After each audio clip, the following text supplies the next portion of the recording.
हम शुरुआत करें हाई अलर्ट की। उससे पहले एक बड़ी खबर जो लखनऊ से आ रही है वो आपको दे दें। अखिलेश यादव पर अखिलेश यादव ने प्रदेश सरकार पर हमला बोला है। जी, अखिलेश यादव का प्रदेश सरकार पर हमला। आगरा के हालातों पर अखिलेश यादव ने हमला बोला है। प्रियंका गांधी वाड्रा के बाद अब अखिलेश यादव ने भी घेराव कर दिया है। आगरा मॉडल फेल बताया।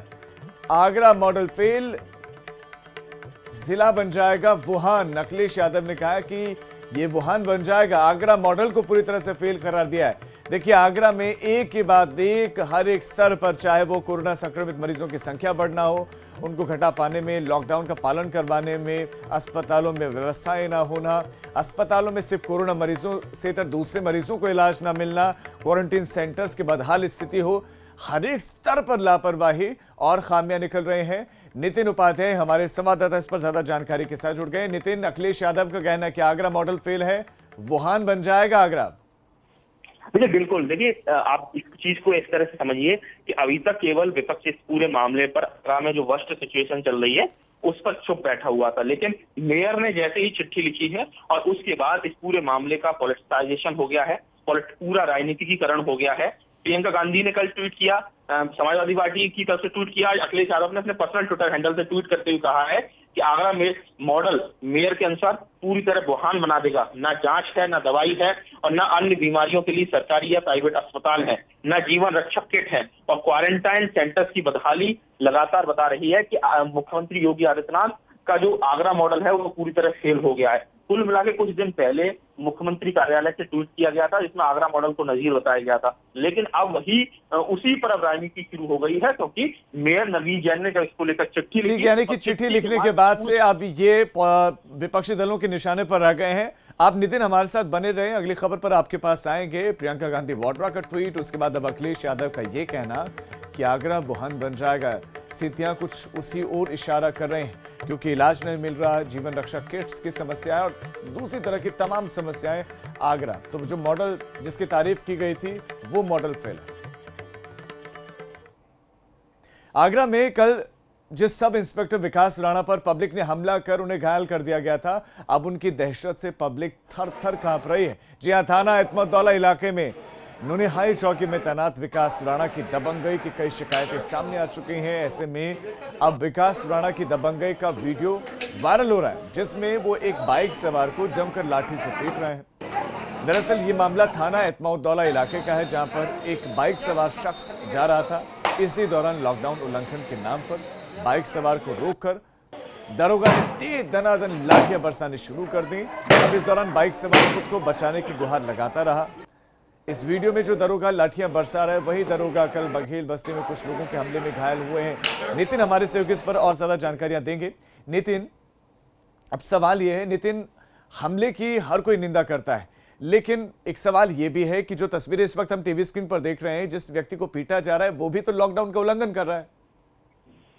देखिए, बिल्कुल। देखिए, इस पूरे घटनाक्रम की और लॉकडाउन में पुलिस की सख्ती और बर्बरता, दो अलग अलग चीजों को अलग अलग तरीके से विश्लेषण करने की जरूरत है। देखिए, किस तरीके से कल घटना हुई। कहा जा रहा है कि उसने महिलाओं के साथ अभद्रता की, जो दरोगा सब इंस्पेक्टर विकास राणा, और उसके प्रतिशोध के स्वरूप लोगों ने हमला कर दिया। ये पहलू शायद पुलिस छुपा जाती है क्योंकि पुलिस पावरफुल होती है। दूसरी तरफ जिस तरह से ये पुराना वीडियो बताया जा रहा है, जिसमें एक व्यक्ति के पेट में डंडा मारा जा रहा है, उसकी बाइक पर मारा जा रहा है, उसके हाथ में कुछ कागज है, हो सकता है वो दवाई के कागज हो। लॉकडाउन में पुलिस की सख्ती जायज है, लोगों को घर में रहना चाहिए, सख्ती भी पुलिस करेगी और उसका स्वागत है, लेकिन पब्लिक के साथ क्रिमिनल की तरह ट्रीटमेंट हो, एक अपराधी की तरह बर्ताव हो, ये बिल्कुल गलत मैसेज है और इससे कहीं ना कहीं जो लॉकडाउन में आगरा की जनता परेशान है। नितिन, जरा विकास राणा के अब तक के ट्रैक रिकॉर्ड के बारे में बताइए। देखिए, विकास राणा के बारे में जो ट्रैक रिकॉर्ड पता चला है, नुनिहाई चौकी में सब इंस्पेक्टर की पोस्ट पर वो तैनात हैं। जनता में उनका ट्रैक रिकॉर्ड अच्छा नहीं है। मित्र पुलिस जो आगरा के मुख्यमंत्री कहते हैं कि पब्लिक के प्रति एक मित्रता का व्यवहार होना चाहिए पुलिस का। विकास राणा के बारे में कहा जाता है कि आए दिन उनका किसी गरीब जनता पर जरूर उनका जोर चलता है, किसी न किसी को रोजाना उनकी ज्यादती झेलनी पड़ती है और ऐसे में जो पूरा जो इलाका है वो थरथर कांपता है। लगातार गाली गलौज से लेके, अभद्रता से लेके, तुरंत उस लाठी चार्ज से लेके, ये सारी चीजें एक बहुत बुरी छवि इस समय विकास राणा की बनाए हुए हैं और कल यही वजह है कि जब पूरी तरह से कहा जाए एक कहा जाए कि जो पूरा एक पारा फूटा, और इस वजह से प्रतिशोध स्वरूप कल उनके पर पब्लिक ने रिएक्ट भी कर दिया, जिसमें उनके हल्की चोटें भी आई, जी। उनके सिर पर पट्टी भी बंधी है। जी। तो कुल मिला के हमको ये जरूर समझने की जरूरत है कि लॉकडाउन में पब्लिक क्रिमिनल नहीं है, और उनके साथ इस बिल्कुल तरीके से बिल्कुल यही इतनी- पॉइंट है। नितिन, आपका इस तमाम जानकारी के लिए धन्यवाद। तो जो वर्दी है वो सादगी का प्रतीक है, वो सुरक्षा सेवा भाव का प्रतीक है, लेकिन यहाँ पर कुछ पुलिसकर्मी उस वर्दी का खौफ दिखाने की कोशिश करते हैं और जनता पर हावी होने की कोशिश करते हैं, जो उचित नहीं है।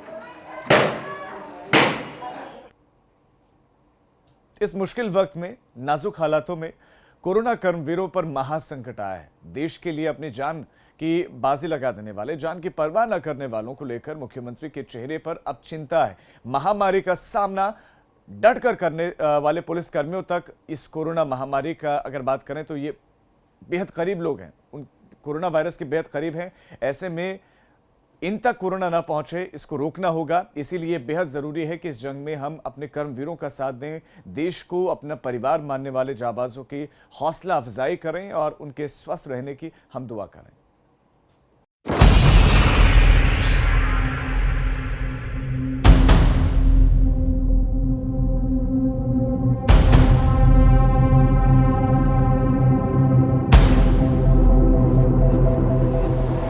वक्त मुश्किल है, हालात नाजुक हैं, कोरोना काल है और इस काल के सामने अपनी छाती ताने खड़े हैं हमारे कोरोना योद्धा।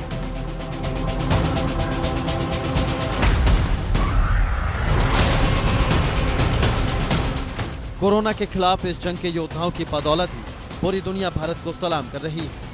पूरी दुनिया में तबाही मचाने वाले कोरोना वायरस की रफ्तार को भारत में लगाम लगाने वाले यही हैं हमारे कोरोना कर्मवीर, जिनकी देश सेवा के आगे आज हर सिर झुका है। लेकिन आज इन कर्मवीरों के सामने भी महासंकट है। ऐसा कुछ नहीं है, कोई चीज़ हमारे लिए उपलब्ध नहीं है सरकार की तरफ से। हम अपने पैसे से खरीद रहे हैं, अपने पास से लगा रहे हैं। सही सुना आपने, इस मुश्किल वक्त में डटकर खड़े कोरोना योद्धा भी इस जानलेवा बीमारी का शिकार हो रहे हैं। अब तक खबरें सिर्फ डॉक्टरों की सामने आती थी, लेकिन अब खाकी के सामने भी जान का जोखिम है।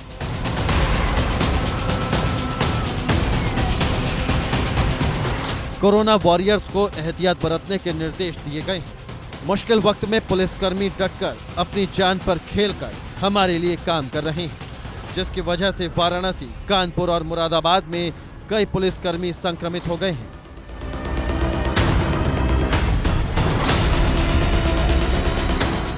जिन पुलिसकर्मियों पर हमारी और आपकी सुरक्षा की जिम्मेदारी है, जो कोरोना के खिलाफ इस जंग में सबसे आगे खड़े हैं, अगर वही पुलिसकर्मी कोरोना का शिकार हो जाएंगे तो सोचिए ये जंग कितनी मुश्किल हो जाएगी।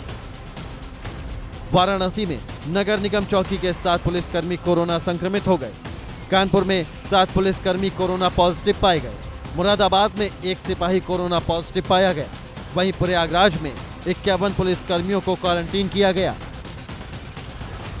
पुलिसकर्मियों के ऊपर आए इस महासंकट को लेकर उत्तर प्रदेश के मुख्यमंत्री योगी आदित्यनाथ भी बेहद चिंतित हैं। टीम 11 की मीटिंग में उन्होंने साफ निर्देश दिए हैं कि पुलिसकर्मियों को हर सुविधा मुहैया कराई जाए और उनका ध्यान रखा जाए। मुख्यमंत्री योगी आदित्यनाथ ने एक तरफ कोरोना के संक्रमण को रोकने के लिए तमाम विभागों को नसीहतें दी हैं, तो वहीं दूसरी ओर उत्तर प्रदेश में कोरोना वॉरियर्स के तौर पर काम करने वाले मेडिकल और पुलिस समेत तमाम विभागों के स्टाफ के लिए भी सुरक्षा और संरक्षा की भी बात की है। कोरोना वॉरियर्स के लिए मुख्यमंत्री योगी आदित्यनाथ ने साफ कहा है कि इनके लिए न सिर्फ संक्रमण से रोकने के तमाम उपाय किए जाएं, इनको मास्क और पीपी किट जैसे संसाधनों से लैस किया जाए, बल्कि मेडिकल इन्फेक्शन को भी रोका जाए। मेडिकल इन्फेक्शन के जरिए ही आगरा हो, लखनऊ हो, या तमाम शहरों में कोरोना के संक्रमण के बढ़ने की आशंका बढ़ी थी। लिहाजा मुख्यमंत्री योगी आदित्यनाथ ने कोरोना वॉरियर्स की सुरक्षा के साथ साथ मेडिकल इन्फेक्शन को रोकने की भी अफसरों को नसीहत दी है। रोज होने वाली मुख्यमंत्री की समीक्षा बैठक में हर बार सिर्फ यही नसीहत होती है कि किसी भी तरीके से कोरोना वॉरियर्स की सुरक्षा से खिलवाड़ न होने पाए और कोरोना के संक्रमण को रोकने में कोई भी लापरवाही न सामने आए। भगवान भोलेनाथ के शहर काशी में एक तरफ कोरोना का कहर जारी है, तो दूसरी तरफ वाराणसी में कोरोना कर्मवीरों के बीच अब दहशत भी है। वजह है खाकी पर टूटा कोरोना का कहर, जिसने हौसलों को पस्त कर दिया है।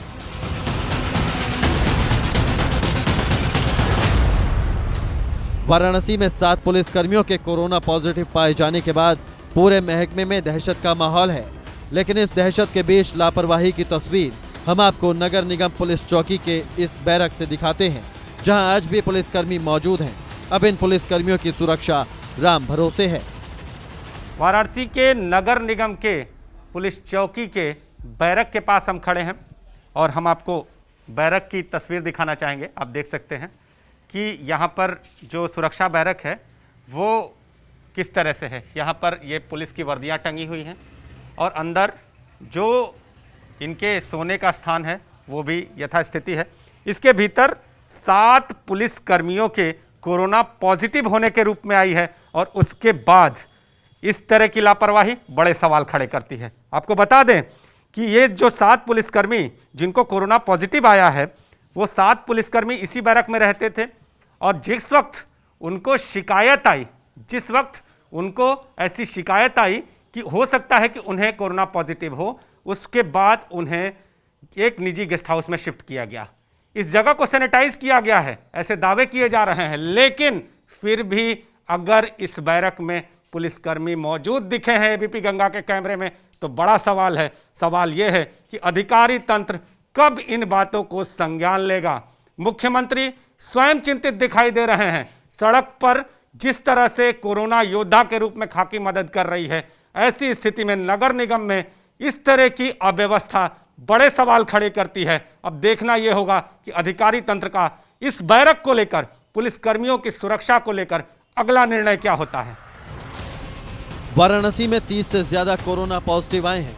25 केस अभी भी एक्टिव हैं। बीते दिनों कई केस आए जिसमें पुलिसकर्मी भी थे। इन पुलिसकर्मियों में एक उप निरीक्षक, 3 हेड कांस्टेबल और 3 कांस्टेबल शामिल हैं। जब पुलिसकर्मियों में कोरोना का संदेह हुआ तब उन्हें दशाश्वमेध स्थित निजी गेस्ट हाउस में भेजा गया था। कानपुर में लगातार फट रहे कोरोना बम की चपेट में अब पुलिसकर्मी भी हैं। ये बात बेहद संवेदनशील और चिंता की है। शहर में एक साथ फिर 13 पॉजिटिव केस सामने आए। 13 पॉजिटिव केसों में 2 पुलिसकर्मी भी हैं। कानपुर के 13 नए केसों में 2 केस पुलिसकर्मियों के हैं। कानपुर में संक्रमित पुलिसकर्मियों की संख्या 7 हो चुकी है। इसके अलावा एक पत्रकार भी कोरोना पॉजिटिव है। पश्चिमी उत्तर प्रदेश का मेरठ कोविड-19 को लेकर रेड जोन जिला घोषित है। बावजूद इसके यहाँ ड्यूटी पर तैनात पुलिसकर्मियों को न तो मास्क दिया गया और न ही सैनिटाइजर, पीपीई किट तो दूर की कौड़ी है। मेरठ में प्रशासन से पुलिसकर्मियों को नहीं मिल रही है मदद। अपने पैसों से वो सामान खरीद रहे हैं। सैनिटाइजर और मास्क की भी खरीदारी कर रहे हैं और रुमाल बांधकर ड्यूटी कर रहे हैं। एबीपी गंगा आज मेरठ के उन योद्धाओं के पास पहुंचा है जो रात दिन सड़कों पर उतरकर ड्यूटी कर रहे हैं ताकि हम और आप घरों में सुरक्षित रहें। इस वक्त हम मेरठ के कमिश्नरी चौक पर मौजूद हैं और आप देख सकते हैं कि जो पुलिसकर्मी हैं यहाँ पर मुस्तैदी से ड्यूटी कर रहे हैं। ना ही उनके पास पीपीई किट है, ना ही उनके चेहरे पर N95 मास्क लगा हुआ है। इसके अलावा आप देख सकते हैं कि जो महिला कर्मी हैं वो चेहरे पर रुमाल या तो बांध रखा है या अपनी चुन्नी से उन्होंने मुंह को ढक रखा है। उनके पास भी मास्क नहीं है। ये तस्वीरें हैं मेरठ की। हम उन्हीं से बात करेंगे और जानने की कोशिश करेंगे कि बिना हथियारों के वो मैदान में कैसे उतरे हुए हैं। क्या नाम है सर आपका? SI मोहनलाल। मोहन जी, ये बताइए क्या आप लोगों को N95 मास्क, पीपीई किट या फिर सैनिटाइजर मिला है? कोई चीज़ नहीं मिली है सरकार की तरफ से और हम अपनी चीज़ यूज कर रहे हैं। सैनिटाइज भी हमने अपने यहाँ पास से खरीदा है और वो हम लगा रहे हैं। मास्क भी नहीं मिला? कोई चीज़ नहीं मिली हमारे लिए।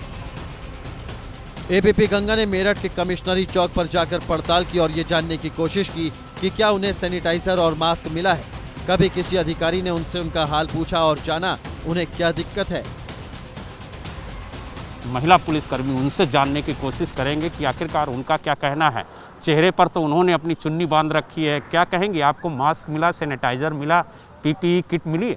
नहीं, कुछ नहीं मिला। मैं सब अपने सही चुन्नी वगैरह बांध के अपना सही ड्यूटी कर रहे हैं अपनी। तो क्या अभी तक सैनिटाइजर भी नहीं दिया गया? नहीं मिला। मास्क भी कुछ नहीं मिला।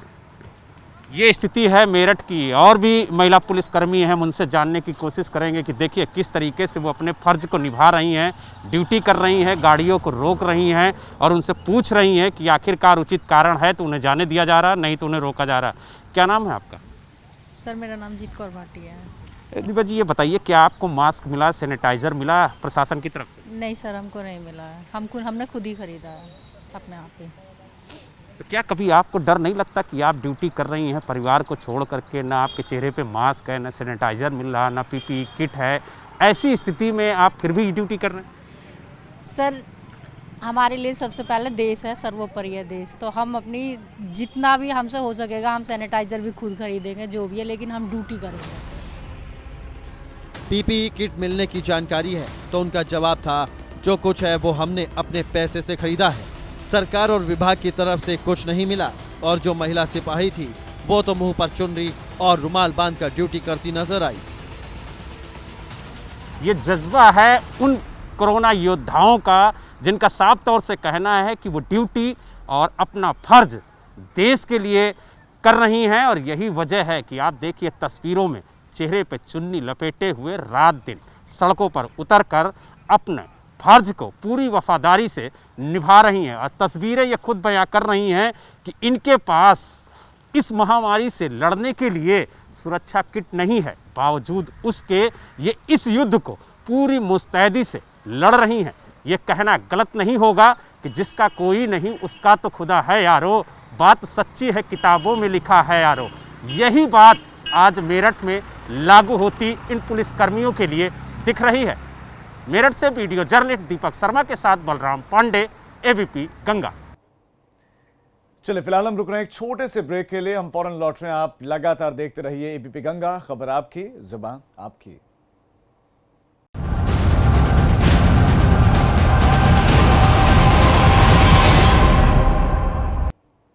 ब्रेक के बाद अब बड़ी खबर आपको श्रावस्ती से दे दे, जहां पर गन्ने के खेत में भीषण आग लगी है। श्रावस्ती से बड़ी खबर, गन्ने के खेत में भीषण आग लगी है। आग ने कई बीघा खेतों को जलाकर नष्ट कर दिया है, खाक कर दिया है। गन्ने के खेतों में जो आग लगी उसने विकराल रूप धारण किया। इकोना में चैनपुर के खेतों में ये आग लगी है। किन कारणों से आग लगी अभी स्पष्ट नहीं है और नुकसान कितना हुआ ये भी स्पष्ट नहीं, लेकिन कई बीघा फसल जलकर खाक हो गई है। इन खेतों में आग लगी। तस्वीरें आपके सामने हैं, श्रावस्ती की तस्वीरें हैं जहां गन्ने के खेतों में आग लगी है और जलते हुए फसल को आप देखिए, ऊंची उड़ती हुई लपटों को आप देखिए, धुएं का गुबार आप देखिए। आग पर काबू पाने की कोशिशें भी हैं, लेकिन वो थोड़ा मुश्किल हो रहा है क्योंकि एक बड़े हिस्से को आग ने अपनी जद में लिया हुआ है। और श्रावस्ती की ये तस्वीरें, कई बीघा खेत जलकर खाक हो गए। इकोना के चैनपुर के खेतों में ही आग लगी है। ग्रामीणों ने अपने स्तर पर ही आग पर काबू पाने की कोशिश की है शुरुआत में, उसके बाद फायर ब्रिगेड को इसकी सूचना दी गई। फायर ब्रिगेड मौके पर दिख रही है। अमर रिजवी संवाददाता इस पर और ज्यादा जानकारी देने के लिए जुड़ गए। अमर, कैसे ये आग लगी और इस वक्त किस तरह के हालात है वहां पर, क्या आग पर काबू पाया जा सका है? जी राजीव जी, बताना चाहेंगे कि आग ज्ञात कारणों से लगी थी, लेकिन आग इतनी भीषण थी कि ग्रामीण भी नहीं वहां पे पहुंच पा रहे थे कि आग बुझा सकें। इस पर लोगों ने सूचना फायर को दी है। फायर की टीम वहां पर पहुंची है और कोशिश कर रही है पूरी तरीके से आग को बुझाने की। जैसा कि आप तस्वीरों में भी देख रहे हैं कि आग भीषण रूप ले चुकी है और जंगल को भी इसने पकड़ लिया। गन्ने की खेती को पूरी तरीके से वहां पे जो आसपास के गन्ने की खेत थी, फसल थी, उसको तबाह कर दिया है और ये आग पूरी तरीके से जंगल की तरफ भाग रही है। फिर भी फायर की टीम पूरी तरीके से लगी हुई है और 112 की टीम और ग्रामीण भी आग बुझाने की कोशिश कर रहे हैं। राजीव, लगभग कितना नुकसान वहां पर हुआ है? नुकसान का आकलन अभी नहीं पूरी तरीके से लगाया जा सकता क्योंकि आग बहुत ज्यादा क्षेत्र में फैल चुकी है। इसलिए राजस्व विभाग की टीमें भी यहाँ पर पहुंच चुकी हैं जो आकलन लगाने की कोशिश कर रही हैं कि कितना नुकसान हुआ है। राजीव, अमर, लगभग कितने बजे ये आग लगी इन खेतों में और कब ग्रामीणों को सूचना मिली? ये रात सुबह के करीबन 4 बजे के करीब लगी है। उसका क्या नाम है, तब ग्रामीणों को सूचना मिली कि यहाँ पर खेत पे आग लग गई है। उन्होंने आनंद फानन में वहां पहुंचकर कोशिश पहले की कि हम आग को बुझाएं, नहीं जब बुझा पाए तो उन्होंने सूचना फायर को दी। फायर वहां पर पहुंची है और 112 की टीम में पहुंचकर वहाँ पूरी पुलिस का मानवता वाला चेहरा देखने को मिला है। यहाँ पर पूरी कोशिश की आग बुझाने की। जी, हमारा आपका इस तमाम जानकारी के लिए धन्यवाद। तो आग पर काबू पाया नहीं जा सका अभी तक। फायर ब्रिगेड की टीम मौके पर मौजूद है। सुबह 4 बजे के करीब ये अज्ञात कारणों से आग लगी। लॉकडाउन के दौरान यूपी सरकार की पहल पर पंजाब में फंसे मजदूरों को लेकर 10 बसें गोरखपुर में पहुंची। सैजनवा में मजदूरों की थर्मल चेकिंग के बाद इन्हें उनके गांव भेजकर क्वारंटीन अब किया जाएगा। तो ये सभी लोग 14 दिन के लिए क्वारंटीन में रहेंगे और उसके बाद क्वारंटीन का वक्त पूरा होने के बाद 14 दिन के करीब का ये वक्त है। इस वक्त को पूरा करने के बाद जांच इनकी की जाएगी। सब स्वस्थ अगर पाए गए, सबकी रिपोर्ट नेगेटिव आए तो उसके बाद सभी को उनके घर भेज दिया जाएगा। लेकिन राहत की बात है कि इन्होंने उत्तर प्रदेश की धरती पर कदम रख लिया, क्योंकि ये पंजाब में फंसे हुए थे। मांग कर रहे थे, वहाँ जो नोडल अधिकारी सरकार ने नियुक्त किए हैं उनसे मांग कर रहे थे कि इनको इनके गांव में भेजा जाए। ऐसे में सरकार की तरफ से बसेस भेजे गए और उनको वापस लाया गया है। चलिए, हाई अलर्ट में फिलहाल वक्त हो चला एक छोटे से ब्रेक का।